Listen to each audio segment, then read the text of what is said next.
A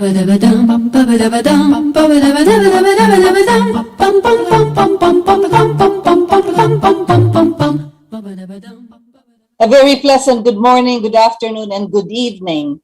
Magandang umaga po, magandang tanghali, magandang hapon, magandang gabi. This is your hour and I'm Rita Gadi. Before I introduce our guest this afternoon, I'd like to thank all of those who have been listening and viewing us over the past 152 hours since we started this Rita Gadi hours. So you can imagine how long ago, well, not very long ago, but how many hours I've been talking. We are on the 22nd of February today. 22, 23, 24, and 25 are four significant dates insofar as our contemporary history is concerned. 36 years ago, something was happening in the Highway 54, which we now call EDSA, the Epifanio de los Santos Avenue, where several thousands of people gathered, and it went on until on the 25th of February, the present occupants and President of the Republic of the Philippines, Ferdinand E. Marcos, and his family left Malacanang, and then the rest is already part of our contemporary history. We shall talk about this today, and that's precisely the title of our program, What Went Wrong? So let's begin from where it all started. There was a snap elections called by President Ferdinand E. Marcos. He announced this in the Brinkley Show sometime in November 1985. Upon the maneuverings of several of the officials from the Pentagon, from what they call the invisible government, from what they call the swamp, as Trump would call it, there were all of these movements that were being undertaken, headed by no less than the Secretary of State, George Shultz, as he has written about it in his book, claiming credit for what has happened here in our country prior to the snap elections until it led on to that snap elections that I was talking about, where President Marcos had to call for this, precisely because the pressure was there. And so he said, well, let the people decide if they still want me to continue. And he was confident that they still would want him to continue. That is why he announced for the snap elections. But that was in November of 1985, and the snap elections were held in February 7, as a matter of fact, 1986. After the snap elections, and prior to that rather, there were already the propaganda arm of media from the West and here in our country that was already dramatizing the fact that Marcos will cheat. So this is how we can see that the power of the United States of America has a template when it comes to people, not just people, leaders and countries that they would want to change. Now, why did they want to remove President Marcos at the time? From my point of view, there was the apprehension that at any time Marcos might die.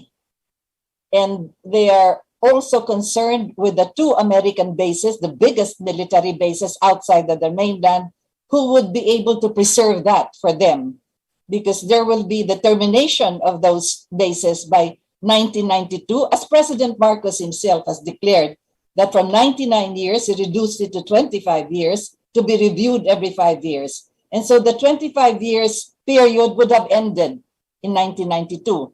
But then again, there was also the anxieties that the Pentagon and several of the officials in the bureaucracy of Washington are also wary of the fact that should Marcos just suddenly drop dead, then who will take over? So that is why they were also, they were hesitant to admit that at one time Marcos wrote some kind of not a will and testament, but some kind of whatever else you would call it. He had it in his diary or what document he had, naming a council that will take over should anything happen to him. This must have been done sometime way back in 1983, if I may consider this as part of the timeline, when he was going to undergo a serious surgery, and that should anything happen to him, then there will be a council that will take over to be headed by his wife, Madam Imelda Romualdez Marcos, and then with other officials, of course, some members of the military, some businessmen, of course, Mr. Cojuangco. Oh, by the way, our sincerest condolences to the son of Mr. Cojuangco, Charlie Cojuangco. I just heard news that he died in a car crash just a couple of hours ago. Anyway, so those were the members of the council that were already written down by President Marcos. Whether it was made public or not, well, it did come out eventually, many years later. But the Americans knew about this. There is practically nothing you can hide from the Americans. You had Bill Casey, the head of the CIA, who was practically the phone pal of President Marcos. He would be calling him quite often about many things.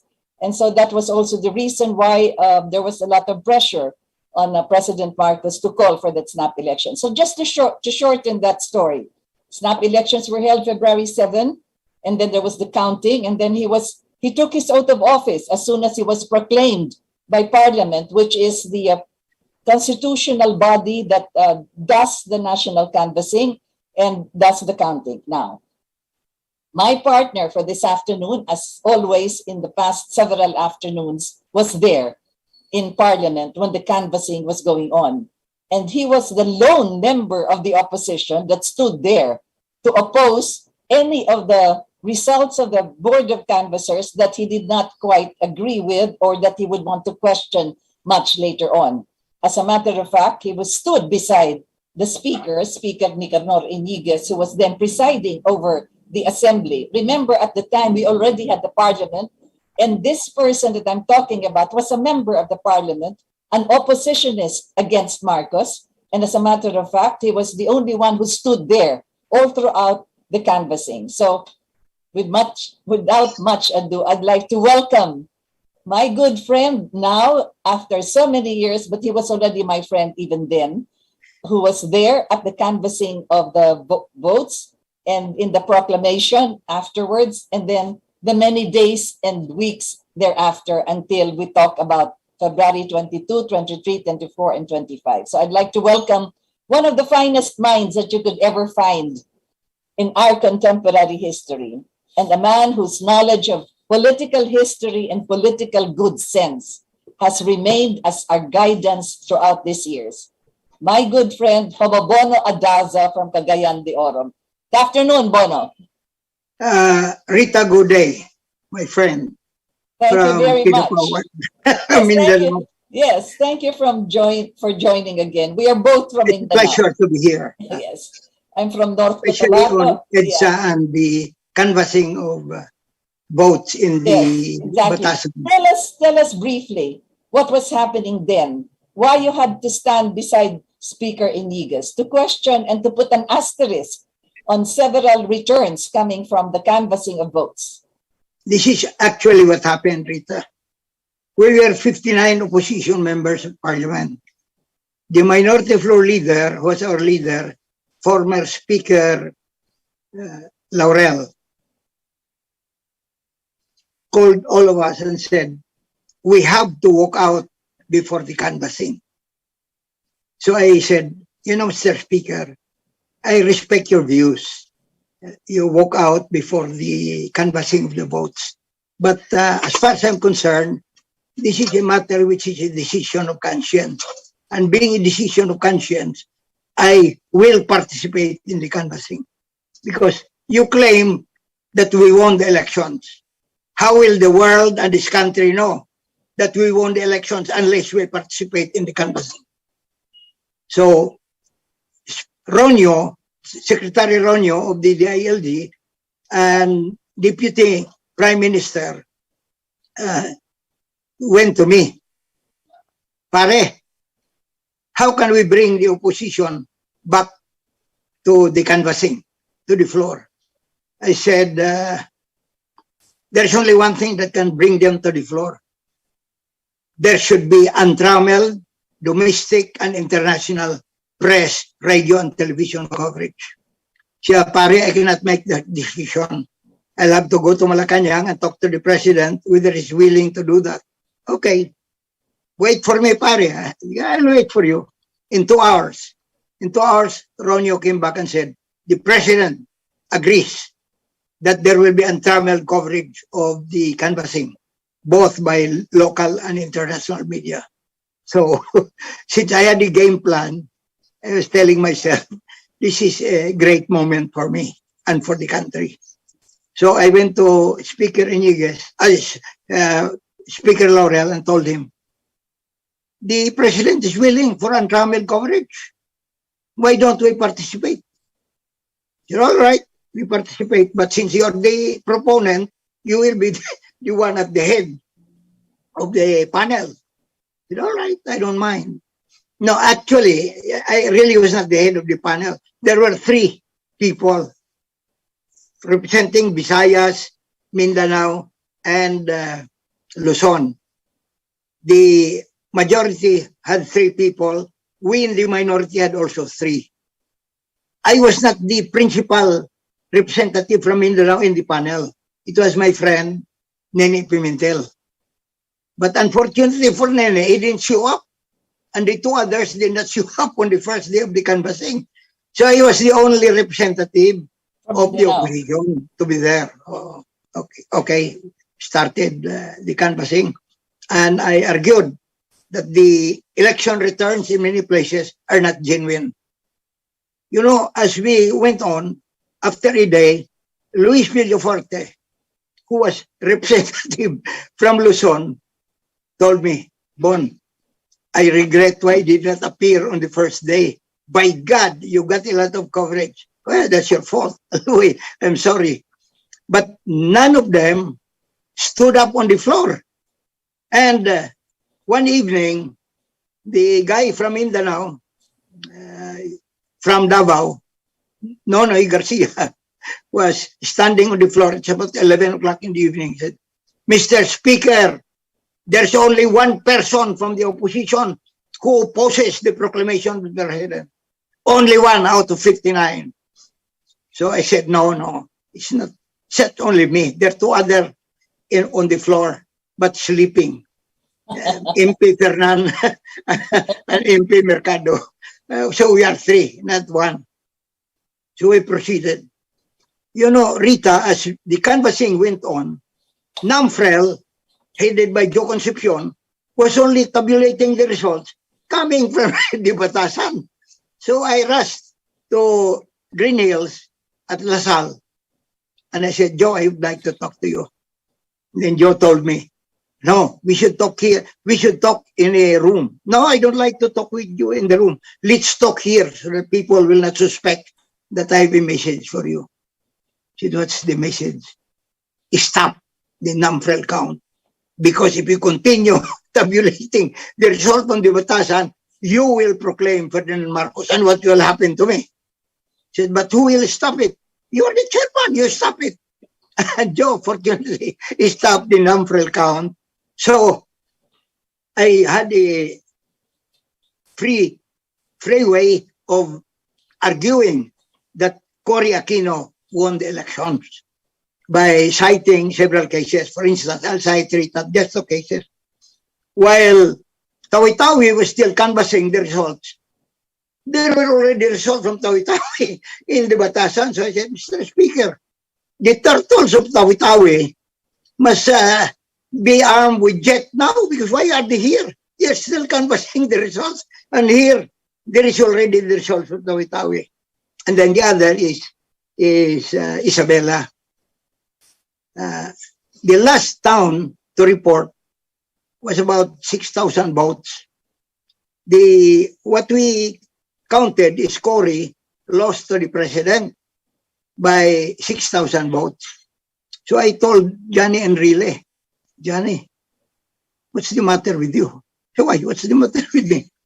How could the president have 100,000 votes when the last count he has only 6,000 majority? Said, Bono, don't blame me. Blame Tino D, the governor at the time. So I had great time. And Mano Kanong Iñiguez, the speaker, one time came down, suspended the session and came down to my chair.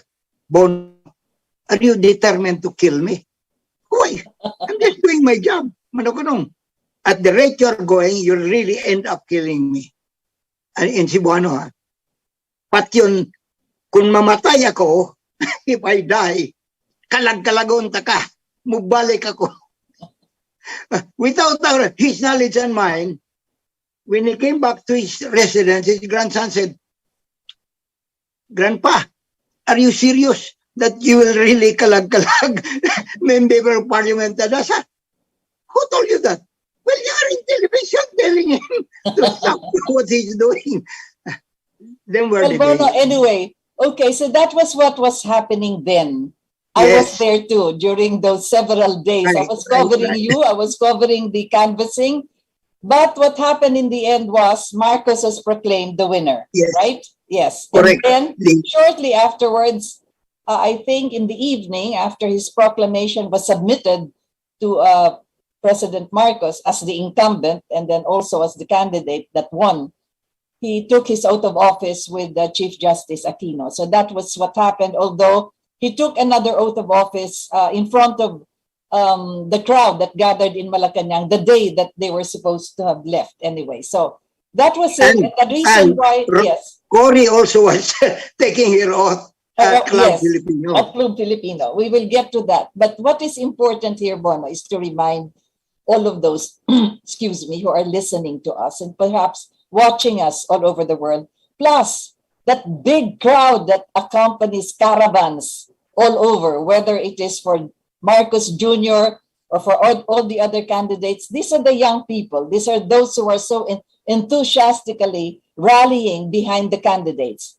Perhaps they were born much, much later than what happened in 1986. Remember, we are talking about 36 years ago. And if you look at the faces of the people that are joining the caravans and all of these rallies, they look pretty young. They could be 18 to about 25, or the latest would be 30, whatever it is. We are doing this for the sake of those who did not know what was happening there. And I am bringing to fore exactly a person who was there.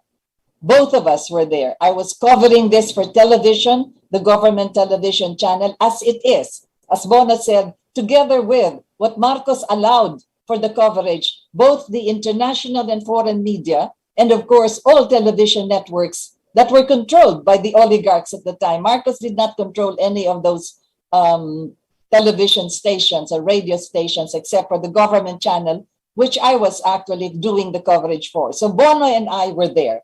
And that is the reason why we go back to that day when they were canvassing the votes and the proclamation of Ferdinand Marcos. So the proclaimed winner in the snap elections was Ferdinand Edralin Marcos. Took his oath of office. At the same time, Mrs. Aquino refused to accept her defeat and to accept the fact that she did not make it as President of the Republic of the Philippines. But that is the belief that she had with her, together with the rest of the opposition who were there with her in Club Filipino when she took her oath of office under Justice Tihanki. So those were the situations then. It has to be very clear and it has to be graphically explained because he is a witness who was there. As you can see, I think a lot of people were convinced with my argument. Because when Mrs. Marcos returned from exile in Honolulu, I was the last one to enter the room where there was a book launching of Julad Santos, no, the editor and owner of the Reporter. And everybody saw that there was a vacant chair beside Mrs. Marcos. And then the cameras started flashing, you know. And Mrs. Marcos whispered to me, you know, HOMOBONO, were it not for your mouth in Parliament, will still be in power today. My consoling thought is that we are out of power and so are you. And I said, Mom, that's a part of the game. That's the law of life. You know, I am just telling our people that there's no sense shouting against each other. We can be opponents, but we can remain personal friends because the argument is based, in my case, based on principles. I argue on the basis of my ideas and principles. Marcos, Ferdinand Marcos, the president, we oppose each other, no? But personally in Malacanang, we were friends.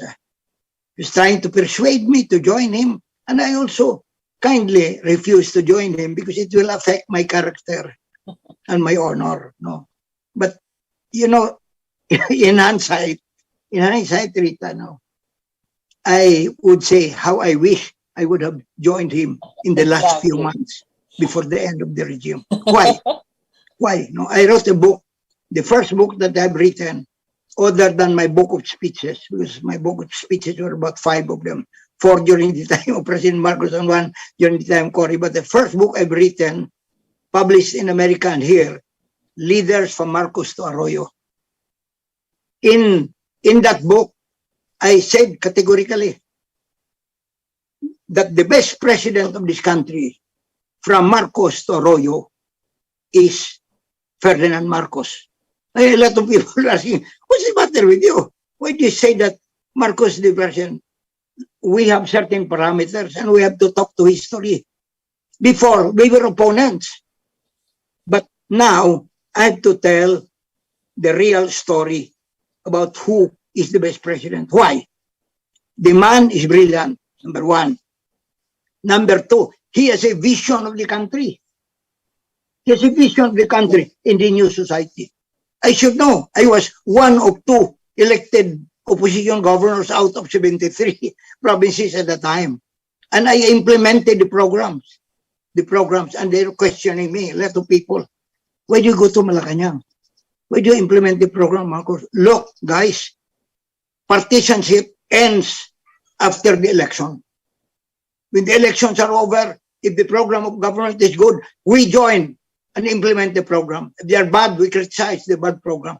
But most of the programs of Marcos under the new society are much better, and 1,000 times better from Marcos to Duterte.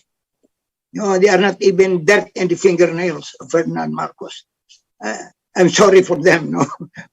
Very well said, Bona. But then again, that's exactly the title of our program. What went wrong?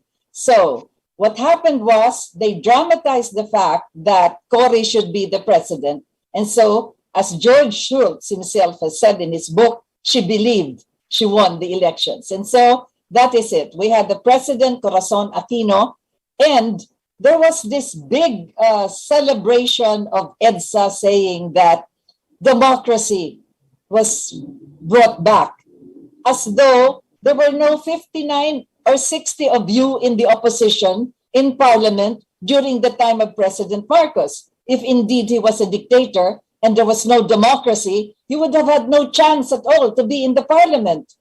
So, but you were there, and that is exactly why here you're talking about the opposition that you did. You were even branded as Mr. Asterisk because of the fact that you kept on having that asterisk place in the canvas results. Anyway, so in EDSA, that was the cry, that Marcos should be out and democracy is what Mrs. Aquino stood for. What went wrong? They criticized Marcos for having stolen the money of the Filipino people. I've gone through that in detail, and so many other things. But from 1986, from the time Mrs. Aquino sat until, as you said, we now have President Duterte, you claim that Marcos was the best president we ever had. Be that as it may, what happened to all the things that were there at EDSA that everybody was crying and calling for?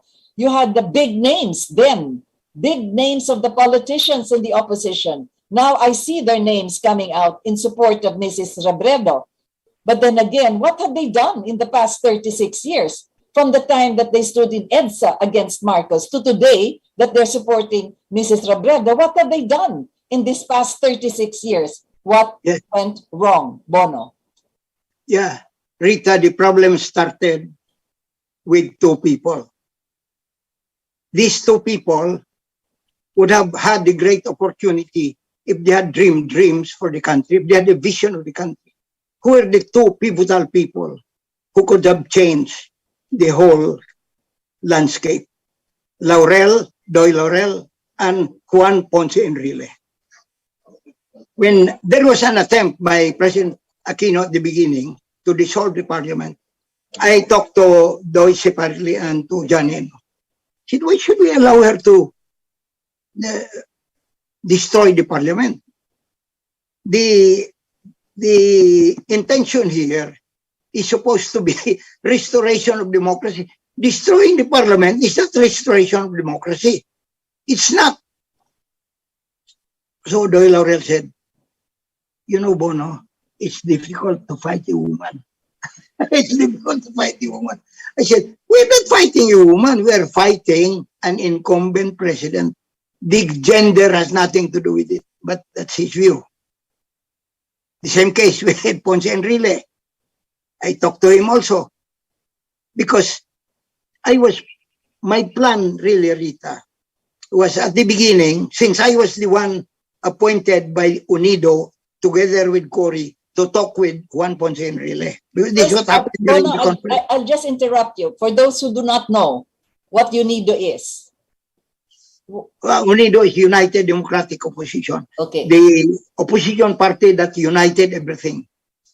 Against Marcos, yes. Against Marcos. But UNIDO really started with one regional political party in 1978. The national opposition did not like to field any candidate. Makapagal, everybody said, it will legitimize Marcos. In the conference, I said, no. In a developing country, legitimacy is position of power. Now, the president is giving us an opportunity to dispute his power in government. We should participate. Makapagal said no, and the others, no. That will legitimize Marcos. I disagree with you. Okay, I respect your views, Mr. President, and the others, but I will. No, I ask. You know, the only alternative, if you don't like to join the election, is to join the revolution. Are you prepared to join the armed revolution? Everybody was silent. In that case, I will organize a regional political party. And I did organize, and I ended up in Daily Express, Daily Express. It took time for the president to persuade Ninoy. The president was the one who persuaded Ninoy to field candidates. But you know what was really the factor that persuaded Ninoy? I was informed by those who participated in the meeting, in the conclave, Ninoy said, we have to participate in the elections. Why? If we do not participate in the elections, that guy from Mindanao will become the next leader of the opposition. We cannot afford that. So we feel, that's why they fielded Laban. They all lost here. They all lost here in Laban. We won in the region, we won the election, Rita, but lost the proclamation. In the case of, kasi I could not be persuaded by the president. I'm just telling this for the sake of history now. When the president knew that Pilais was only number 9 and the first 8 was Mindanao Alliance, he called for a conference in Malacanang, Pilais and Secretary Raquisa. He knew that Raquisa was my client and my friend. So Marcos asked Pilais, Manny, you're clobbered by Cano, Yutina, and ADAZA. What happened? So Pilais said, no, Mr. President, that's not true. Only 2 of them won. Who? And we have to proclaim them because there will be trouble in the region. Said, who? Canoy and ADAZA. Okay, proclaim Canoy, but do not proclaim ADAZA. and Raquisa borrowed the plane of Requita Ablan that morning and flew to Cagayan de Oro and told me what happened in Malacanang, because Rakisa is one of the closest friends of Marcos. I don't blame Marcos for these political moves. I don't blame him, because in the political game, you have to make crucial decisions. And he knew that if I ended up in the interim parliament, I will be a cause for trouble, because I do not count the cost. No, in the terms of Speaker Laurel, when I started the impeachment complaint against Marcos, Bono, we cannot do that. We don't have the numbers. Said, Mr. Speaker, impeachment is not a game of numbers. It's a game for the fight in the hearts and minds of men. So we will lose the vote, but we will win the argument. And you know what Laurel said? Talaga, Bono, you deserve to be a national leader. Why? May utak sa bayag at may bayag sa utak. So that was what was happening then, Bono, okay? You had two presidents at a certain period of time. You had President Marcos, who took his oath of office according to the provision of the Constitution and the legal results of the Board of Canvassers. And then you had Corazon Aquino, who did otherwise. She wanted to proclaim herself by herself together with the lieutenants around him at the Club Filipino. Then we have now the administration of Mrs. Aquino. That is what I want to go back to, Bono, with all the hoopla and all the braggadocio of EDSA. What went wrong? Okay. In my agreement with Secretary Enrile in Camp Crame, this was the following. There will only be 5 members of parliament, of the cabinet. Defense, Enrile. Local government, not yet decided. Justice, Foreign Affairs, and Finance. The rest would have to be decided by the group Enrile and the group of Ms. Aquino. I agreed. Enrile agreed. While I was meeting with Enrile, you know what was happening? Ramon Mitra and Piping Kuangku were meeting somewhere else and deciding who will be the members of the cabinet. And the first name that they erased to be a member of the cabinet was mine. Okay lang. I don't mind. Kasi when Doy Laurel, as he was the prime minister, remember? Yes. He prepared the list. Bono, what position do you want? I said, Doy, I don't like positions. I want an opportunity for service. Will local government be yours? Will you agree with local government? No objection. No objection, Doy. He went to see Cory, gave the list. So the first name that's Cory, so Doy, local government has already been given to Nini Pimentel, so Bono cannot be there. You know, I was not a member of the cabinet. I was the only one who fought in the parliament. I was the one who made the member of the cabinet, yes. I was vice president of the Unido. I could not be a member of parliament, a member of the cabinet. You know, Rita, there were gentlemen in the cabinet, like later Governor Roy Padilla of Camarines Norte. He was due to be appointed Secretary of Labor. You know what Roy said? It's embarrassing here. The only one who did work is Bono. I will not accept that. Give it to Bono. It was lessons, given. Yeah, Bono, lessons of history. The revolution devours its children. Rita, the beginning of graft and corruption started on the first day of office of Cory. Yes, it started with the first day of Cory. And with the one thing because the first law that she signed, the first executive order was precisely the executive order creating the PCGG. And already she declared that they will be sequestering, taking over all the wealth of the Marcoses, associates, friends, and relatives, etc. That was already the first act that she did. And then she removed all the local government officials. She removed the members of the Supreme Court. She changed everybody, that even civil service eligibles, from all the departments, finance, customs, etc. And that was it. and declared the revolutionary government, and did not mince their words regarding that, but they were hiding it actually. They refused to call it a revolutionary government, although they had the revolutionary constitution. They discarded the existing constitution and instead created their own constitution by her friends and her chosen people, not by the regular election for a constitutional convention. So going back to what you said, the first act of corruption was done on the first day of Mrs. Aquino. You know, Salonga offered me to be his deputy. I said no. Salonga was then what? What was the position given to him? Deputy to number 2 man in the PCGG. Oh, he was already the chairman. He was made chairman. I was the vice chairman. I could have been the vice chairman. Yeah. I said no.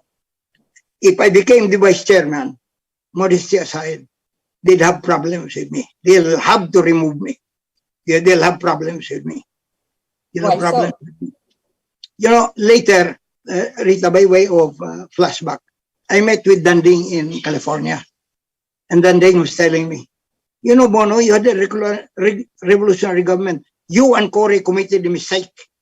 Why did you create the PCGG? You should have confiscated all our properties because that is a revolutionary government. I said, Danding, don't tell me that I'm a part of the mistake. The mistake is Salonga and Corazon Aquino.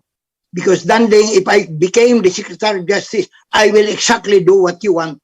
And I will also confiscate you personally. Danding said, thank you. Thank you. Thanks God you did not become Secretary of Justice. Alam mo, Rita, there were 2 groups in Cory. The group of grafters and corrupt, and the group that were for decent government. That group. One, tulad ni Muñoz Palma. Muñoz Palma really tried hard to put me in the cabinet, and finally in a meeting with Cory and Siling Fernan, Cory said, mahirap ang kabinete, maraming intriga dyan. Bono, you better accept justice in the Supreme Court. What? Justice in the Supreme Court. That's for old men. Give it to somebody else. And he looked at Fernan, Siling, why don't you go to the Supreme Court so Bono will be persuaded? Ma'am, I'll stay in the parliament. But the parliament was dissolved. Was dissolved, yes. It's like burning the house to kill a mouse. By God, we did the job for Cory. Personally, Cory could not have the belief that she won the election if I did not, modesty aside, if I did not argue in the parliament. If I did not argue, if there was a walkout, how could she claim that she won the election? She had no basis for claiming the elections. She still does not anyway. So that was how it was, Bono. And then we had all of these protests. Again, we go back to February 22, 23, 24, and 25. You had this massive rally in EDSA and all of the, whatever it is that they were declaring there and all of the hopes, etc., the dreams that they had and so forth, but it never materialized. 36 years thereafter, and every year since then, they have been celebrating this 4 days in February. Rita, they had no dreams. What are you talking about? I'm sorry. It was not a revolution. It was a coup by Enrile and supported by Cory. Yes, exactly. They didn't have any ideals to pursue. They had no dreams. They only want to return to power. That's all they had. And that's exactly what happened. So that is what went wrong. They only wanted to return to power, and that was what went wrong. Okay, that's precisely the point. Yes, and that they did not even consider the fact that you stood there for the opposition against Marcos, and would not even grant you a cabinet position in the administration, the revolutionary government of Mrs. Aquino.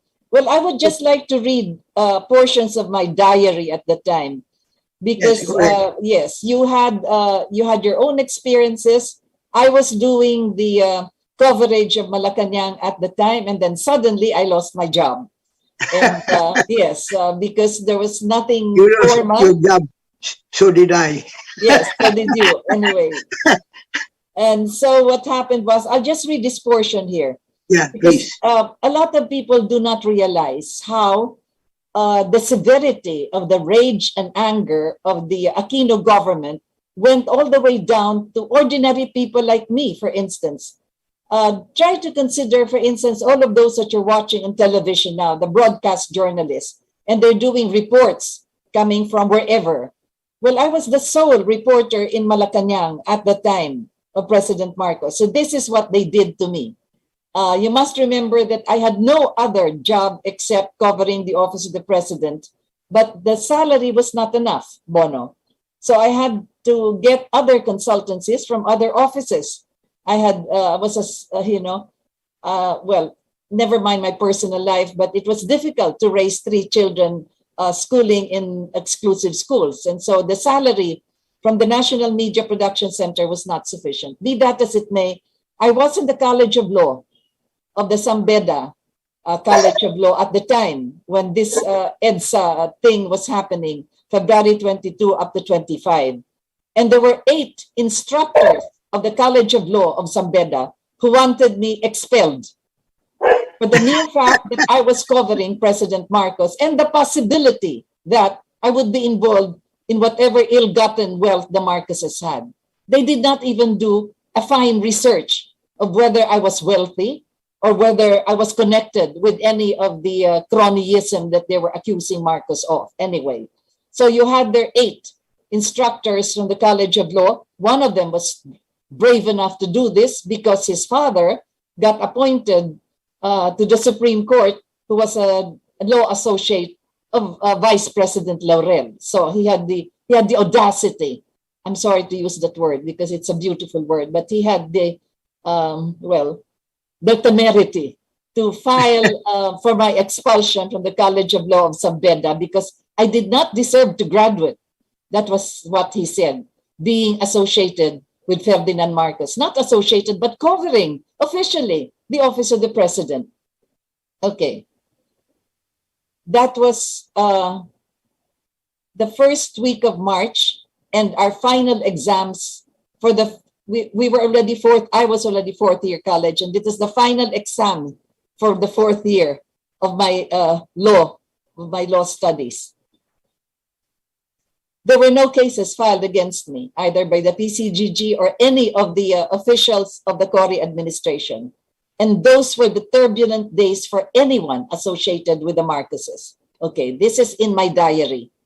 Uniformed men with high caliber firearms stormed by the truckloads into the privacy of my home without the benefit of a search warrant, much less a basic courtesy at all.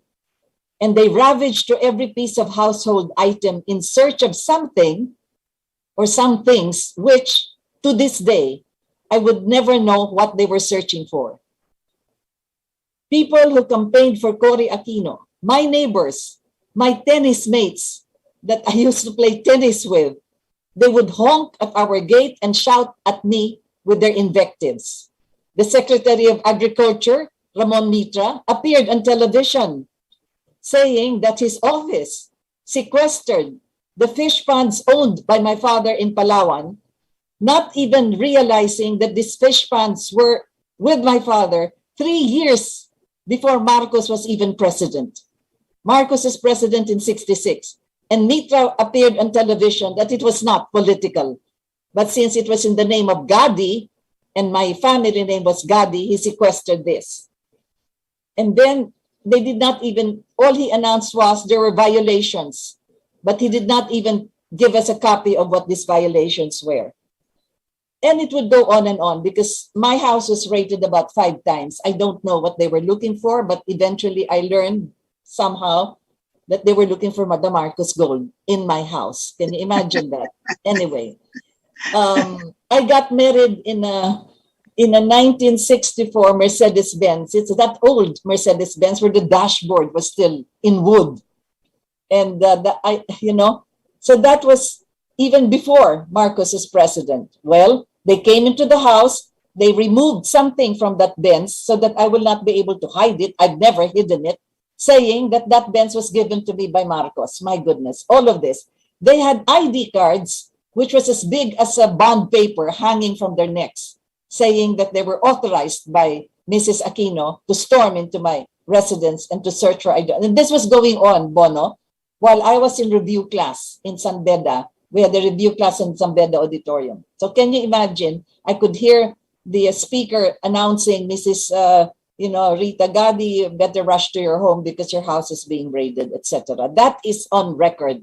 And I think my classmates in San Beda would know this. But Bono, what happened was, well, the father of the professor that, well, San Beda allowed me to take the final exams, allowed me to graduate as a San Beda graduate of law, allowed me to take the review, but then one day, my application for the bar was not accepted because the father of the instructor that wanted me expelled was already in the Supreme Court and he did not accept my application to the bar.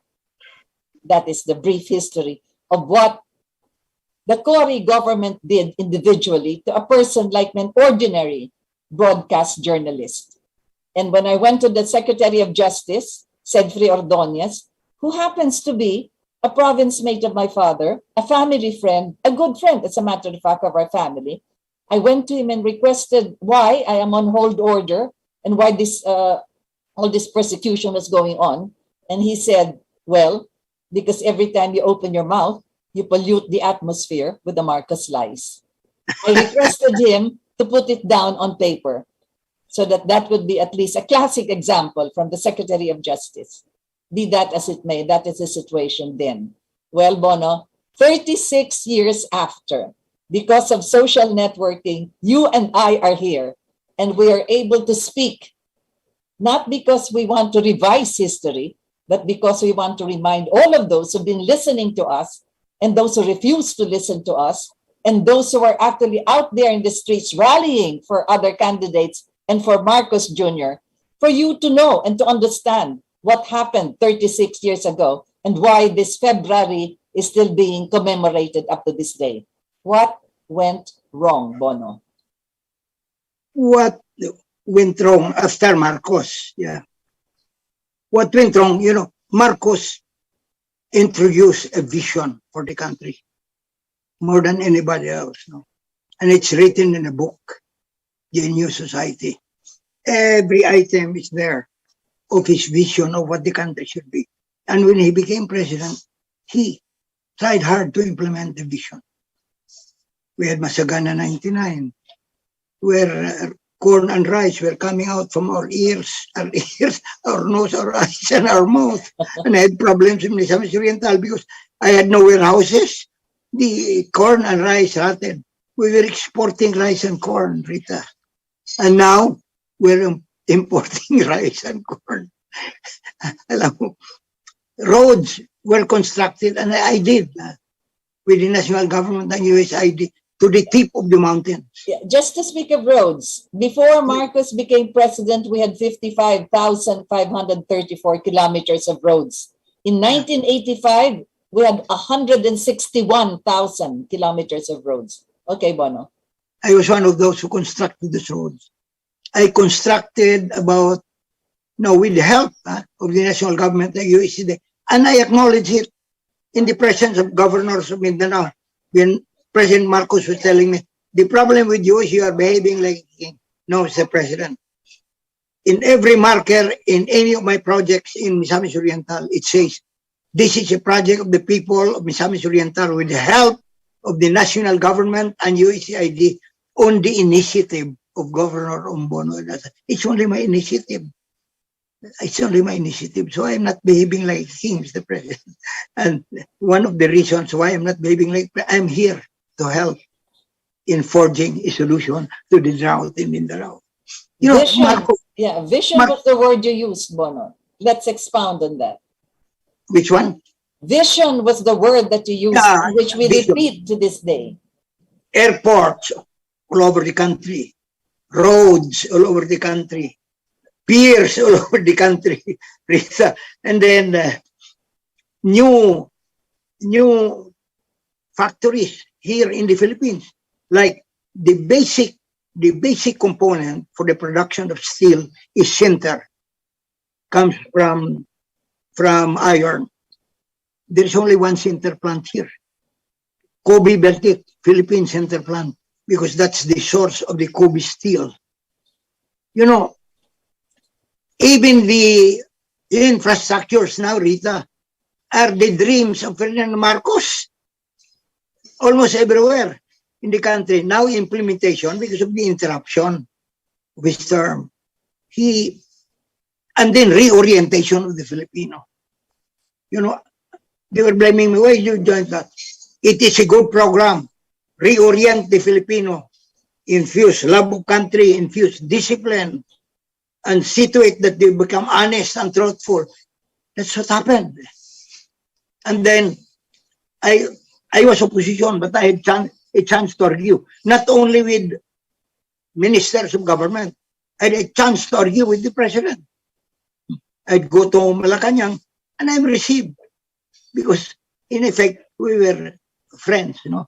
We were part of a mutual admiration club. But, you know, Bono, unknown to many, President Marcos spoke with the opposition quite often. He would consult with several of the justices of the Supreme Court in the opposition. Justice Muñoz Palma was one of them, for instance. Even Justice Tihanki. Every time there would be a presidential decree that the president would be promulgating, or every time he would call for a referendum or a plebiscite, he talked to the opposition privately and asked their opinion about this, more as a matter of fact. Even as he was consulting, likewise, continuously with Ninoy Aquino, even when he was in prison. Yes, yes. They were friends. They were fraternity brothers. Yes, exactly. So, yeah, Bono, you were saying my that theory, Rita, is really this. Marcos never entertained the idea of his successor coming from his own group. He entertained successors, all graduates from the UP College of Law. Aquino, ADAZA, and somebody else. and ADAZA. Yes, let it be without known. just I said, Rita, But in the last even conversation I had with Marcos, just him and me. Yeah. He at the other end of a sofa said, Yeah. why don't you join me now? You know, there are several reasons why you should be with me. First, we both graduated from the UP College of Law. Second, we dream dreams for the country. Third, you're an ideologue, and so am I. And then you post for a while. And on top of that, we are two of a kind. But not only that, Bono, you also come from Mindanao, and he knew yes, that the future was Mindanao. You know, this has to be brought out now because it is very critical at this stage that we are now going to put into office another president, a new one after Duterte, after 36 years. But we are still with this, I don't want to use that word, but we're still with the stigma, a stigmata that is so difficult to remove, and it's not even saintly to say this, of February 25, that will now be a public holiday. So that is why we have to bring out that question. Something went wrong over the past 36 years. Here is Bono ADAZA, at the height of the power of President Marcos, when it was so critical for him at the time to call for a snap elections and to find out who could be able to succeed him should anything happen to him and the country. He chose this man that we're talking with today. Bono ADAZA was his choice, but Bono ADAZA refused. So you can imagine how critical it was for a man whose greatness, as Bono ADAZA is mentioning, was thinking of the country first of all, as he said, an ideologue, one with a vision, and most importantly, because they were two of a kind. So that, I think, gives credit to both of them, to both Marcos and to Bono ADAZA, who is with us this afternoon. And that is the reason why I hope that all of these young people listening to us now, to make the good choice for the next president of our republic. This should be an indication already what it is to be the president of the Republic of the Philippines, which Bono has already mentioned so many times during this program. So many things went wrong, Bono. Is there anything? Yes. A lot of things went wrong because all those who occupy the presidency and are ambitioning don't have a vision of the country. They have only ambition and television, but no vision of the country. The first question really in any debate is to ask these candidates, what's your vision of the country? What? Vision is very, very important. But nobody talks about vision. Just ambition. Television. God's sake. Alam mo, Rita, in this, I don't say sunset, in this midday of our lives. Yes. I always remember Ecclesiastes in the Bible. For everything, there is a season. There's a time to be born, a time to die, a time to love, and a time to hate, a time to build, a time to destroy, a time to be in prison, and a time to imprison. You never can be sure about the seasons, especially these days. No, you can never be sure about the seasons. If my candidate wins, for instance, he'll immediately go for a parliamentary system. The president will just be ceremonial in effect. He represents the state, but the man in power is really the premier or the prime minister. If it goes that way, can anybody say that you and I will not have a chance to become prime minister of this country? Nobody can say that. Hindi ba? Because you can win. You can win, Rita, in your region. Hands down, I think you can. And so you can be long time ago, Bono. This is in the 1970s. No, in fact, the first year of 1970, when I was touring the biggest province of our country, Cotabato. Now it is 5 provinces. I was already advocating the parliamentary system of government and a federal form. How long ago was that, Bono? I went all the way to the coastal towns of Libak, Calamansig, and Nilbuk. There were no roads to get to these places. We had to go out into the sea. Hashim Salamat was my personal bodyguard and translator because I went, yes. That was how close I was to him and how I got to learn what the independence movement was all about. And had Bono ADAZA been our vice president, we may have succeeded a long time ago. It would have been, together with Ruben Canoy, we would have been the Mindanao Republic.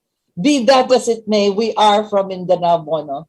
We cry out to the heavens, really, that there should be enough that they could recognize as far as the potentials and the beauty and the greatness that Mindanao has. Natural resources, human resources, spiritual resources. Oh, Bono, it's been a long journey. Many things went wrong. Perhaps in our next program, our question should be, is there anything that could be right? So, but that's how it goes. Many things went wrong. 36 years have passed. Bono, how will you now be remembering EDSA? Well, EDSA, it's not right to call it a revolution, because revolution represents vision. It represents dreams. It represents changes. EDSA was not a revolution. It was a coup d'etat. A coup d'etat is a power grab, Rita. That's all it is. It's not a revolution. It's a power grab. But there are others, revolutionary, who also effect a coup d'etat within the revolution. Like Muammar Gaddafi, he staged a coup d'etat. Gamal Abdel Nasser, people of these types. Habib Bourguiba, Haile Selassie. But EDSA should be remembered not as a revolution. It's a coup d'etat. That's all it is. It had no dreams. What dreams are they talking about? They wanted to restore democracy. It's formal democracy, not democracy in essence. Because the democracy in essence is something else. They should view that from the standpoint of the new society and the new horizon. It's something else. If they really want to learn about this country, they should read President Marcos' New Society and the incoming book by his friend.